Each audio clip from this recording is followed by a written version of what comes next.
Representative Bell, Senator Keough, thank you so much for joining us for this Idaho Reports Web Extra. I have a more philosophical approach question for you about being conservative with your spending. So you two put together the budgets for the state. You deal with a lot of money. And you're spending the taxpayers' dollars, and you say consistently that that's always on your mind. Now, when you're talking about spending conservatively, how much do you think long-term as far as smart investments now to save money in the future, you know, whether it's infrastructure, whether it's mental health care to prevent this money popping up in corrections or the CAT fund or anything like that, how much of that comes into the conversations that you have when you're crunching the numbers? I think it always comes in. That's long-term investment. We don't budget 5 years out like we should, but our thought process goes more than 1 year's budget. And sometimes it's a difficult funding decision we make 1 year that will pay dividends. And we had one of those coming up. I think it had to do with the tax commission. Some issue they need, and we'll see dividends down the road.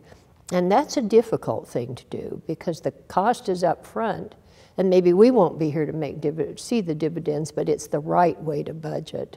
So I think we always think about that when we're, well, schools, how is that not long-term? That child will only be a fourth grader once, we would hope. And so therefore you want to make sure that he has everything he needs at that point to be able to read and to move on.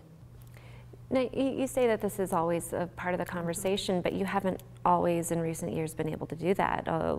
In fact, there have been, you know, budget cuts pretty recently when we're talking about Idaho's history. And so are you able to do that a little bit more now, and are you to the point of these long-term investments where you'd like to be?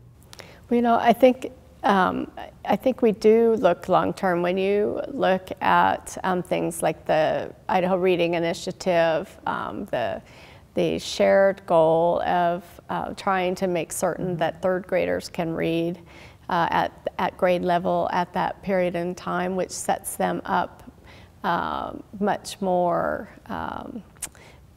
solidly for a positive educational career, which if we are able to meet that goal, we will be doing the right thing by that student, but also minimizing our prison population. There's some data that shows direct correlation between students who aren't able to read at grade level by third grade ending up in our prison population, as an example.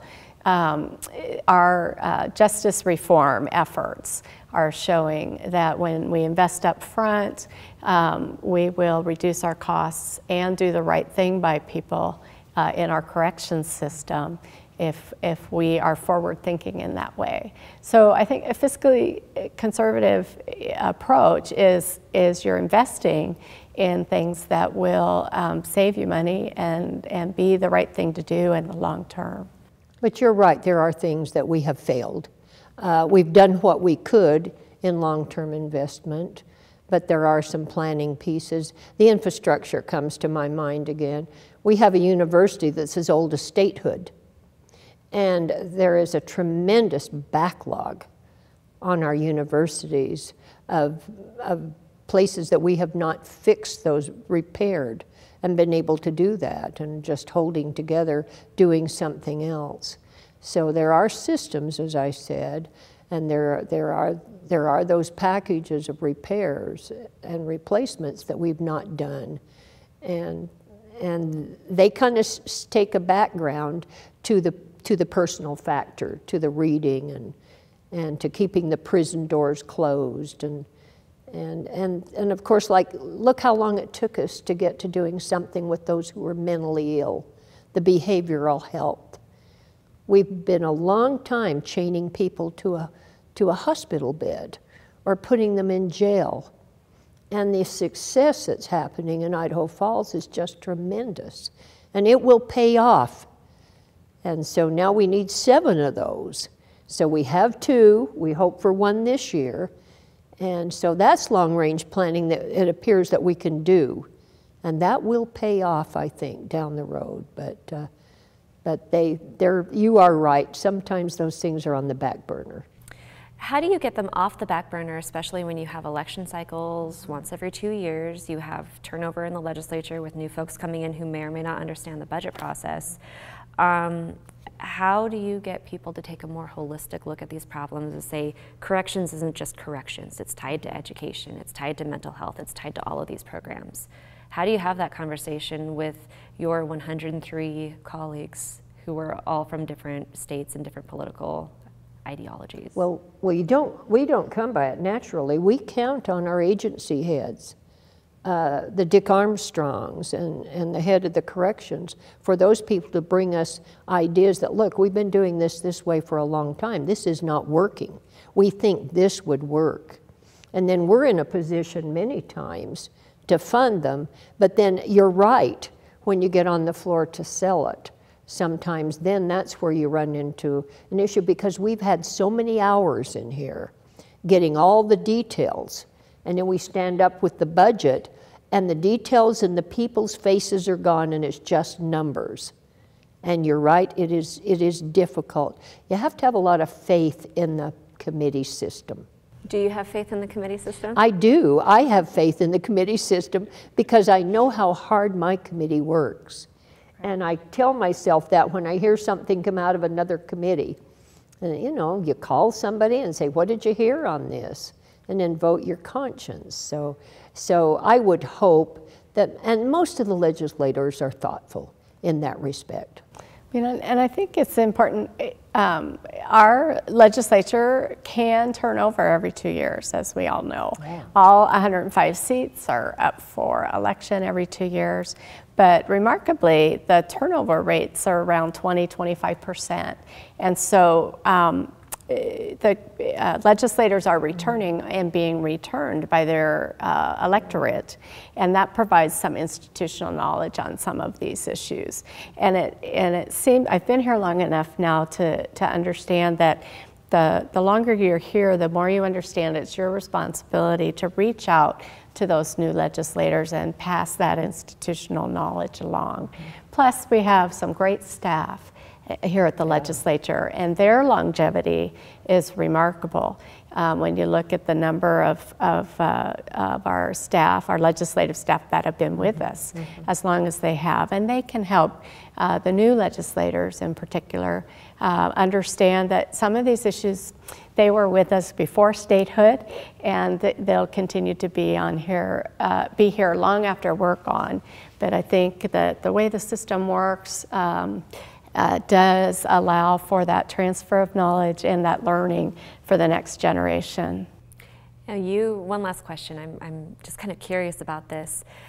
You're the longest serving senator in the Idaho Senate. I think you're the longest serving House member? I'm the longest serving woman senator. Oh, that's really cool, actually. Congratulations. Yeah. And you, right now in the House, is there anyone who's served longer than you? I don't think so. So there would be Del Raybould and Tom Lurcher. Gary Collins has been there 60. I don't think so. Joanne Wood, prior to her leaving, and Francis Field obviously had been there longer. But right, this year you two are the senior members of your respective bodies. In your experience, those conversations that you have with the new lawmakers and trusting the system to work, has that changed over time? Is the system as strong now as it was when you first entered your respective bodies, or all this talk about civility? Our system, the legislative process here. We've heard all this talk about civility. We've heard all this talk about Congress not being able to do their jobs. But in your time here, how healthy is the Idaho legislature now, as compared to when you first got here? You know, I have never been in the body in there and ever seen anybody be uncivil. The decorum in the body is good, and the rules are in place, and you don't even call each other by your name. You know, you're the lady from District 25, so you try so hard. Perhaps the understanding is a little more difficult because they come in with so many issues from those they represent.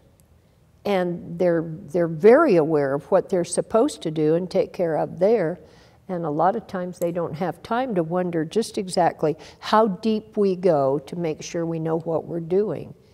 And so I think that always concerns me, that when I stand somebody up with a budget and it looks a little strange, but we've heard about it and we've worked on it and we know how it works totally, that there will be enough spark of understanding that they'll be comfortable with it. And I think a lot of times the comfort is not what I would like. You know, I would say that our founding fathers of both our country and our state built our systems with creative tension on purpose, so that there would be that tension, so that we really were striving to find the best solution. And along the way, that creates sometimes when we don't get along, quite frankly. But my experience in the legislature has been there's been a few rare occasions when we might have been uncivil, but I can't really recall. I really can't recall them lasting very long, if at all. And so I think if we keep in mind that the system is inherent with tension, and respect that and respect each other, that will continue to be an institution. I think we only need to look to our nation's capital, unfortunately, but more importantly, look around the world and realize how lucky we are that our framers set up the system that they did, that we have the rules that we have in place that help us not to personalize things and to focus on the issue at hand. Argue about it, but ultimately when the decision is made, know that we worked really hard on it and have hopefully done the right thing for the people of Idaho. All right, well, thank you both so much for joining us. Thank you so much. Thank you.